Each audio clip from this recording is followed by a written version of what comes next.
Superávit ou déficit? Eu vou tentar aqui, mas está difícil, porque é uma batalha de informação ou errada, artificial ou superficial na mídia, que é capaz de eu ser taxado aqui de mentiroso. Mas a gente tem que tentar.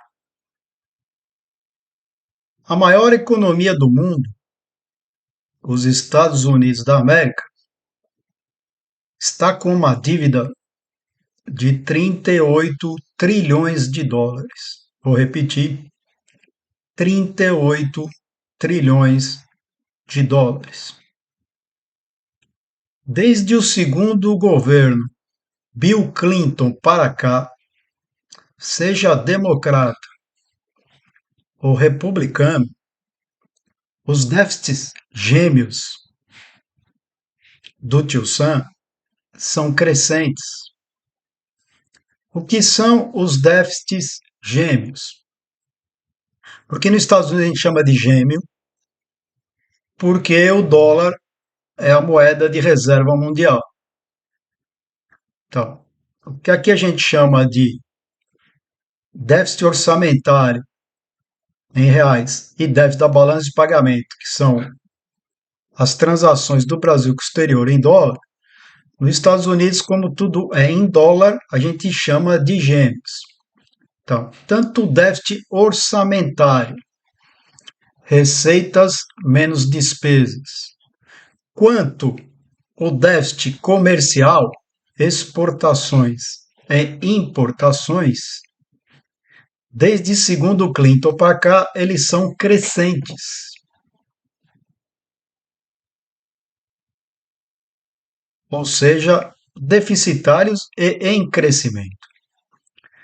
Nos últimos 3 ou 4 últimos presidentes, para quem não acompanha notícia econômica, o teto da dívida americana vira e mexe tem estourado, e aí é uma discussão no Congresso americano. Nos Estados Unidos é o Congresso que resolve, né, o aumento do teto da dívida ou não. Quando bate no teto e não há um acerto político ou de extensão do teto ou do aumento do teto, o governo americano ele entra em shutdown. Shutdown quer dizer o seguinte: ele não tem dinheiro para pagar um funcionário público, para até corpo de bombeiros. No mês passado, em dezembro, houve uma ameaça de shutdown. Steve Bannon, ex-assessor de Donald Trump na primeira eleição que o Trump venceu, na semana passada fez o seguinte comentário num editorial do Financial Times de Londres. Ele diz o seguinte: Trump precisa tomar cuidado com o que ele faz na economia, porque ele vai precisar em 2025 de 9 trilhões de dólares, que será o custo da dívida americana, para manter os treasuries, os títulos públicos americanos, como o último salvamento da humanidade, chamado de porto de segurança do planeta. Então veja, não é a oposição, não é a mídia, mas o cara que foi o mentor da comunicação e analista do próprio Donald Trump. Então, se a gente fosse pensar que os Estados Unidos fosse um país normal, ou seja, ele não fosse o dono da reserva, da moeda reserva mundial, ele simplesmente estava quebrado. Ele não quebra porque ele tem o dólar. Ele não quebra porque ele tem o dólar, porque as pessoas ainda acreditam no dólar. Porque se as pessoas deixarem de acreditar no dólar, a situação ali é bastante complicada. A esquizofrenia que a gente vive no Brasil em relação ao ajuste fiscal, eu diria que ela é esquizofrenia, é um alarde maior do que é, porque eu acho que as pessoas aqui que me veem, elas deveriam realmente ficar preocupadas com a maior incerteza de todas, a partir do dia 20 de janeiro, quando Donald Trump vai tomar posse para o seu segundo mandato como presidente dos Estados Unidos. Já antes de tomar posse, já há várias incertezas. Vai blefar? Não vai blefar? Vão ter tarifas? Não vão ter tarifas? Vai ter deportação? Não vai ter deportação? Vai ter banco paralelo do Banco Central Americano Sombra com criptomoedas? Ou não vai ter? Vai mexer com o presidente do Fed? Ele disse até o momento que não. Ou não vai mexer? Se você tiver resposta racional e certa para todas essas perguntas, porque o mundo inteiro está apreensivo, é só ver vários editoriais do Financial Times e vários relatórios dos bancos americanos lá da Rua 37, que andam um pouquinho desconfiados. Isso tudo pode mexer com a credibilidade ou não do dólar e principalmente da dívida americana dos treasuries. O dólar tem se valorizado desde que ele ganhou. Hoje de manhã estava abaixo de 1,04.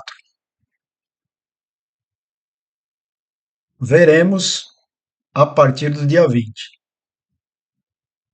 Qualquer país do mundo que tivesse na situação fiscal de orçamentária e com o tamanho da dívida e o custo da dívida que tem os Estados Unidos, estariam literalmente quebrados.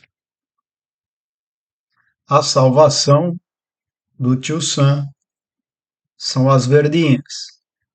O dólar, que você que me acompanha aqui, em muitos lugares do mundo, acreditam e correm para ele quando você está desconfiado da sua moeda nacional. Veja que ironia que é. Você está desconfiado aqui do real e compra dólar.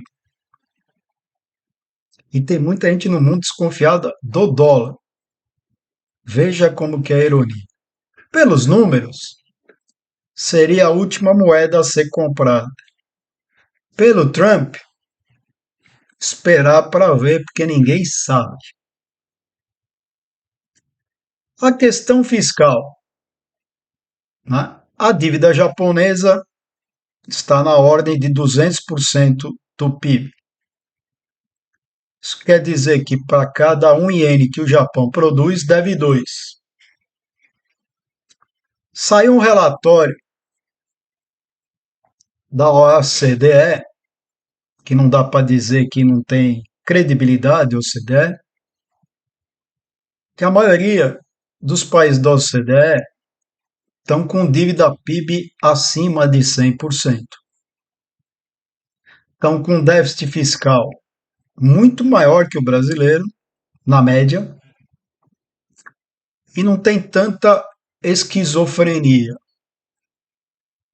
Isso quer dizer que nós não temos um problema fiscal? Não, temos um problema fiscal. Mas a gente não está à beira do precipício. Nos últimos 4 meses, o governo central teve superávit primário. O que é superávit primário? Receitas menos despesas, ou seja, sobrou reais. Os economistas não olham a questão primária, a questão nominal. Você pega a receita menos despesa mais o que eu gasto de juros. Desde Fernando Henrique Cardoso para cá, e da implementação do real para cá, julho de 1994, nenhum governo, nenhum presidente de partido nenhum teve superávit nominal. O que é um superávit nominal? É eu ter receita menos despesa, mais a minha conta de juros positiva. Tivemos, em alguns períodos, superávit primário, receita maior que despesa, mas nunca nominal. Fernando Henrique Cardoso, por exemplo, depois de 2 mandatos, a dívida pública brasileira cresceu 70 vezes. Eu estava lendo um relatório hoje, pasmem, o déficit primário dos últimos 2 anos do governo passado foi pelo menos 2 vezes maior do que o desse ano deste governo. Não teve chilique, não teve mimimi, não teve explosão do dólar, nem explosão dos juros. E ninguém alardeou o problema do crescimento da dívida PIB. Ninguém. Lembrar sempre que o último ano do governo passado soltou uma bomba de 80 bilhões de déficit do governo central, precatórios para pagar, que se adiou por causa da eleição, e outras PEC kamikaze e outras maravilhas mais. Não teve fricote, não teve ataques de ansiedade, nem puxadas do dólar, nem dos juros. Hoje você está com déficit fiscal na ordem de 0,6, 0,7 do PIB e chegou a estar no governo Temer acima de 1%. Não teve fricote, não teve ataque de ansiedade, nem o fim do mundo. Esse indicador dívida PIB, como tudo que é na matemática, tem o numerador e o denominador. Uma coisa é você fazer a cabeça das pessoas só falando um item da fórmula e esquecendo o outro. Em cima vem o PIB, embaixo vem a dívida. Como é que eu posso afirmar que a dívida pública brasileira, do jeito que está hoje em 2025, como é que eu posso afirmar que em 2028 ela vai ser 85% do PIB, se em 2024 nenhum analista da pesquisa Focus acertou nem de perto quanto ia ser o PIB de 2024? Então, como é que ele não acertou o PIB de 2024, como não acertou o dólar e como não acertou os juros? Você acredita numa mera conta matemática estatística, como se tudo permanecesse constante? Por que ele vai acertar quanto vai ser a dívida pública em 2028 se ele não acertou nem o PIB de 2024? Mas não chegou nem perto. Se você pegarem as previsões, nenhuma chega perto nem de 2,5, muito menos 3. Mas erraram de longe. De setembro para cá, para as pessoas que não acompanham, o governo federal teve recorde de arrecadação, que é uma coisa muito fácil de explicar. Quando o PIB cresce, a arrecadação cresce. Na sua empresa, quando as vendas aumentam, o faturamento aumenta. Mas quando o faturamento aumenta e as vendas aumentam, não quer dizer que o lucro aumenta, porque depende dos custos.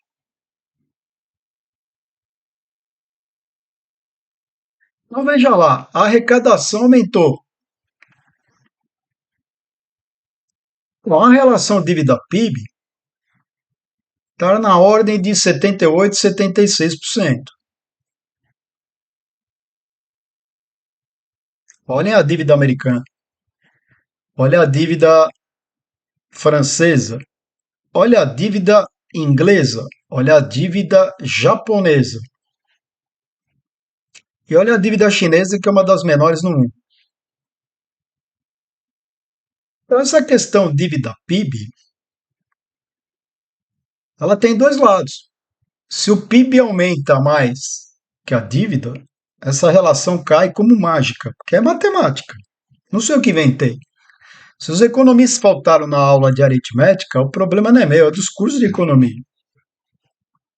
Eu pergunto, mas por que esse frenesi todo? O governo passado estourou o teto de gastos e ninguém falou nada. Agora, existe um problema fiscal? Existe.